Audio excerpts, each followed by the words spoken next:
നമസ്കാരം. ഇക്കഴിഞ്ഞ തിങ്കളാഴ്ചയാണ് ദില്ലിയിൽ പാർലമെന്റ് മാർച്ച് നടത്തവേ വലിയ രീതിയിലുള്ള അക്രമവും അഴിഞ്ഞാട്ടവും CJPയുടെ പേരിൽ ഏതാനും ചില രാജ്യവിരുദ്ധർ ദില്ലിയിൽ പാർലമെന്റിന് മുന്നിൽ കാണിച്ചു കൂട്ടിയത്. അതായത് പാർലമെന്റിൽ മാർച്ച് നടത്തുമ്പോൾ അത് ദില്ലി പോലീസിൻ്റെ അനുവാദം വാങ്ങിയിരിക്കണം, പ്രത്യേകിച്ചും അതീവ സുരക്ഷാ മേഖലയിൽ. അങ്ങനെ ഒരു അനുവാദം വാങ്ങിക്കഴിഞ്ഞാൽ പോലീസ് ഇവർക്ക് ഒരു സ്ഥലം അനുവദിച്ചു കൊടുക്കാറാണ് പതിവ്. മാർച്ചിനും മറ്റും പോലീസ് എവിടെ ബാരിക്കേഡ് വെച്ച് തടയുന്നുവോ അവിടെ വച്ച് മാർച്ച് നിർത്തുക. ഇതാണ് ജനാധിപത്യപരമായ രീതിയിലുള്ള ഒരു മാർച്ച്. എന്നാൽ മാർച്ചിന് അനുമതി തേടുകയോ ആരും അനുമതി കൊടുക്കുകയോ ചെയ്യാതെയാണ് മാർച്ച് നടന്നിരിക്കുന്നത്. പോലീസിനെ ആക്രമിക്കാനുള്ള ശ്രമമുണ്ടായി, പോലീസിനെ ആക്രമിച്ചു, പോലീസിൻ്റെ അടക്കമുള്ള പബ്ലിക് പൊതുവാഹനങ്ങൾ നശിപ്പിച്ചു. അങ്ങനെ വലിയ രീതിയിലുള്ള നാശനഷ്ടവും അക്രമവും ഉണ്ടായതുകൊണ്ടാണ് പോലീസ് ലാത്തി ചാർജ് നടത്തിയത്. പോലീസ് ഉദ്യോഗസ്ഥരെ കല്ലെറിയുന്നതും ലാത്തി കൊണ്ട് എറിയുന്നതെല്ലാം നമ്മൾ കണ്ടതാണ്. വലിയ രീതിയിലുള്ള അക്രമമാണ് തിങ്കളാഴ്ച നടന്നത്.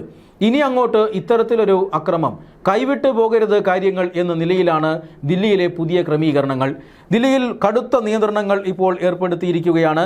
അവിടേക്ക്, അതായത് ജന്തർ മന്ദർ സമരം നടക്കുന്ന ജന്തർ മന്ദറിലേക്ക് രാജ്യത്തിൻ്റെ വിവിധ ഭാഗങ്ങളിൽ നിന്നും വിദ്യാർത്ഥികൾ എത്താതിരിക്കാനായി 16 മെട്രോ സ്റ്റേഷനുകളാണ് കേന്ദ്ര സർക്കാർ അടച്ചിട്ടിരിക്കുന്നത്, ദില്ലി പോലീസ് അടച്ചിട്ടിരിക്കുന്നത്.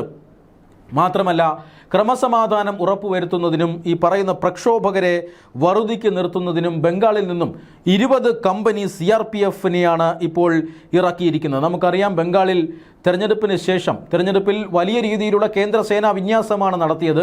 അതിന് അനുകൂലമായും പ്രതികൂലമായും വിലയിരുത്തലുകളും ആരോപണ പ്രത്യാരോപണങ്ങളുമെല്ലാം വന്നതാണ്. അങ്ങനെ ഒരു വലിയ കേന്ദ്ര സേനാ വിന്യാസമാണ് തെരഞ്ഞെടുപ്പുമായി ബന്ധപ്പെട്ട് ബംഗാളിൽ നടത്തിയത്. മാത്രമല്ല, ആ കേന്ദ്ര സേനയെ അവിടെ നിന്നും പിൻവലിച്ചിട്ടുണ്ടായിരുന്നില്ല. കാരണം തെരഞ്ഞെടുപ്പിന് ശേഷം വലിയ രീതിയിൽ അക്രമം നടന്നിരുന്ന ഒരു സംസ്ഥാനമാണ് ബംഗാൾ. അതുകൊണ്ട് തന്നെ അവിടെ കേന്ദ്രസേന അവിടെ നിന്നും പിൻവലിച്ചിരുന്നില്ല. ബംഗാൾ ഇപ്പോൾ ശാന്തമാണ്. നമ്മൾ വിചാരിച്ചതുപോലെ തെരഞ്ഞെടുപ്പിന് ശേഷം അവിടെ അക്രമ സംഭവങ്ങളൊന്നും ഉണ്ടായില്ല. അതുകൊണ്ട് തന്നെ മറ്റു ഭാഗങ്ങളിലേക്ക് CRPFനെ മാറ്റി വിന്യസിക്കുന്നുമുണ്ട്. ഇതിലാണ് 20 കമ്പനി CRPF ഉദ്യോഗസ്ഥർ ഇപ്പോൾ ദില്ലിയിൽ എത്തിയിരിക്കുന്നത്. അത് സമരക്കാരെ നിയന്ത്രിക്കുക എന്ന ഉദ്ദേശത്തോടു കൂടി തന്നെയാണ്. ഇങ്ങനെ വിപുലമായ ക്രമീകരണങ്ങളാണ് ദില്ലിയിൽ ഏർപ്പെടുത്തിയിരിക്കുന്നത്. 20 കമ്പനി കേന്ദ്ര സേന പശ്ചിമ ബംഗാളിൽ നിന്നും ഇപ്പോൾ ദില്ലിയിലേക്ക് എത്തിയിരിക്കുകയാണ്. പ്രക്ഷോഭകർ എന്തെങ്കിലും തരത്തിലുള്ള പ്രശ്നത്തിന് ശ്രമിച്ചാൽ, നേരത്തെ അവർ നേപ്പാൾ മോഡൽ കലാപമാണ് ഉദ്ദേശിക്കുന്നതെന്ന് പറഞ്ഞിരുന്നു. പരസ്യമായി തന്നെ പാർലമെന്റ് ആക്രമിക്കാൻ പോവുകയാണ് എന്ന് അവർ പറഞ്ഞിരുന്നു. അതുകൊണ്ട് തന്നെ ഇങ്ങനെയുള്ള ആളുകളൊന്നും തലപൊക്കാതിരിക്കാനാണ് കനത്ത സുരക്ഷ ഇപ്പോൾ ദില്ലിയിൽ ഏർപ്പെടുത്തിയിരിക്കുന്നത്. മാത്രമല്ല, കോക്രോച്ച് ജനതാ പാർട്ടിയുടെ നേതൃത്വത്തിൽ നടക്കുന്ന ഈ ഒരു സമരം, അതിൻ്റെ പിന്നിൽ വ്യക്തമായ രാഷ്ട്രീയ ലക്ഷ്യങ്ങളുണ്ട് എന്ന കാര്യം വീണ്ടും വീണ്ടും പുറത്തു വരികയാണ്. കാരണം രണ്ടാം ഘട്ടവും ചർച്ച നടത്താൻ കേന്ദ്ര സർക്കാർ തയ്യാറായി രംഗത്തു വരികയാണ്. ഇതുവരെയും കോക്രോച്ച് ജനതാ പാർട്ടിയുമായി കേന്ദ്ര സർക്കാർ ചർച്ച നടത്തിയിട്ടില്ല എന്ന പ്രചരണമാണ് കൊഴുക്കുന്നത്. പക്ഷേ അതെല്ലാം നമുക്ക് തള്ളിക്കളയാവുന്നതാണ്. കാരണം കേന്ദ്ര സർക്കാർ ഇതിനോടകം തന്നെ ചർച്ചകൾ നടത്തി കഴിഞ്ഞിരിക്കുന്നു. കോക്രോച്ച് ജനതാ പാർട്ടി പ്രതിനിധികൾ കേന്ദ്രമന്ത്രി JP നദ്ദയെ സന്ദർശിച്ച് 3 ആവശ്യങ്ങളടങ്ങുന്ന മെമ്മോറാണ്ടമാണ് അവർക്ക് കൊടുത്തത്. എന്തായാലും JP നദ്ദ ഇക്കാര്യങ്ങൾ പരിഗണിക്കാമെന്ന് അറിയിച്ചുകൊണ്ടാണ് ഈ സംഘത്തെ മടക്കി അയച്ചത്. മാത്രമല്ല, വീണ്ടും ചില ആവശ്യങ്ങൾ ഉന്നയിക്കാനും മറ്റുമായിട്ട് ഇപ്പോൾ രണ്ടാം ഘട്ട ചർച്ചകൾ, ആദ്യം ഉന്നയിച്ച കാര്യങ്ങളിന്മേൽ സർക്കാരിൻ്റെ അഭിപ്രായം കോക്രോച്ച് ജനതാ പാർട്ടി അറിയിക്കാനായി രണ്ടാം ഘട്ട ചർച്ച നടത്താൻ JP നദ്ദ തയ്യാറായിരിക്കുകയാണ്. എന്നാൽ JP നദ്ദയുടെ വസതിയിലേക്കില്ല എന്നാണ് ഈ കോക്രോച്ച് ജനതാ പാർട്ടിയുടെ പ്രതിനിധികൾ ഇപ്പോൾ പറയുന്നത്. ചർച്ച വേണം, ഞങ്ങളെ കേൾക്കൂ എന്നൊക്കെ നിലവിളിച്ചുകൊണ്ടിരുന്ന സമരക്കാർ ഇപ്പോൾ ഞങ്ങൾക്കൊന്നും പറയാനില്ല എന്ന മട്ടാണ്.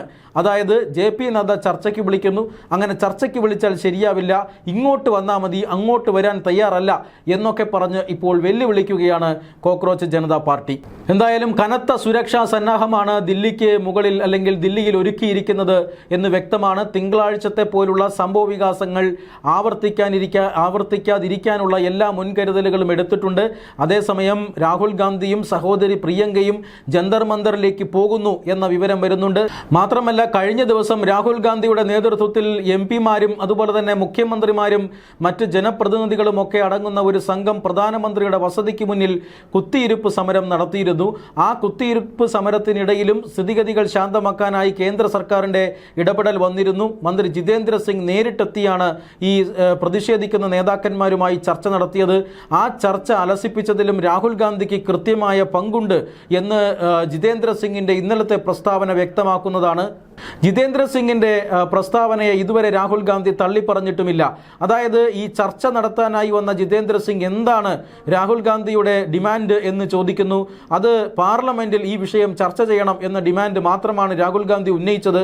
ആ ഡിമാൻഡ് ജിതേന്ദ്ര സിംഗ് സമരപ്പന്തലിൽ നിന്നും നേരെ അമിത്ഷായെ കണ്ട് അവതരിപ്പിക്കുന്നു. അമിത്ഷാ കൂടിയാലോചനകൾ നടത്തി പാർലമെന്റിൽ ചർച്ച ചെയ്യാം എന്നൊരു വാഗ്ദാനം നൽകുന്നു. ആ വാഗ്ദാനം നൽകിയതോടുകൂടി സമരത്തിന് സ്കോപ്പില്ലാതാകുന്നു. അതുകൊണ്ട് തന്നെ ഇപ്പോൾ രാഹുൽ ഗാന്ധി വീണ്ടും പ്ലേറ്റ് മാറ്റുകയാണ്. അതായത് ഇപ്പോൾ ഈ വിദ്യാഭ്യാസ മന്ത്രി രാജിവെക്കാതെ ഇവിടെ നിന്ന് പോകില്ല എന്ന് പറയുന്നു. ഇത് നിങ്ങൾ നേരത്തെ പറഞ്ഞില്ലല്ലോ എന്ന് ചോദിച്ചപ്പോൾ ഞാൻ എപ്പോൾ പറയണമെന്ന് ഞാൻ തീരുമാനിക്കും, എവിടെ ഇരിക്കണമെന്ന് ഞാൻ തീരുമാനിക്കും എന്നൊക്കെയുള്ള ധാർഷ്ട്യം നിറഞ്ഞ മറുപടിയാണ് കേന്ദ്രമന്ത്രിക്ക് നൽകിയത്. തുടർന്ന് അവിടെ ചില സംഘർഷങ്ങൾ ഉണ്ടായി. എം പിമാരെയും അതുപോലെ തന്നെ രാഹുൽ ഗാന്ധിയെയും ഒക്കെ തൂക്കിയെടുത്ത് ജയിലിനകത്തേക്ക് അല്ലെങ്കിൽ അറസ്റ്റ് ചെയ്തു. അതിനുശേഷമാണ് സ്ഥിതിഗതികൾ ഇപ്പോൾ ശാന്തമായി നിലകൊള്ളുന്നത്. ഇപ്പോഴും ജന്തർ മന്ദറിലേക്ക് പോകാൻ തയ്യാറെടുത്തിരിക്കുകയാണ് രാഹുൽ ഗാന്ധി. അവിടേക്ക് പോകാൻ അനുവദിക്കുമോ അതോ ദില്ലി പോലീസ് എവിടെയെങ്കിലും തടയുമോ എന്നറിയില്ല. എന്തായാലും കർശനമായ നിയന്ത്രണങ്ങളാണ് ഇപ്പോൾ ദില്ലിയിൽ വരുത്തിയിരിക്കുന്നത്. അതീവ സുരക്ഷാ മേഖലയിൽ പ്രക്ഷോഭകർ കയറാതിരിക്കാനുള്ള നടപടിക്രമങ്ങളാണ് പോലീസ് സ്വീകരിച്ചു കൊണ്ടിരിക്കുന്നത്.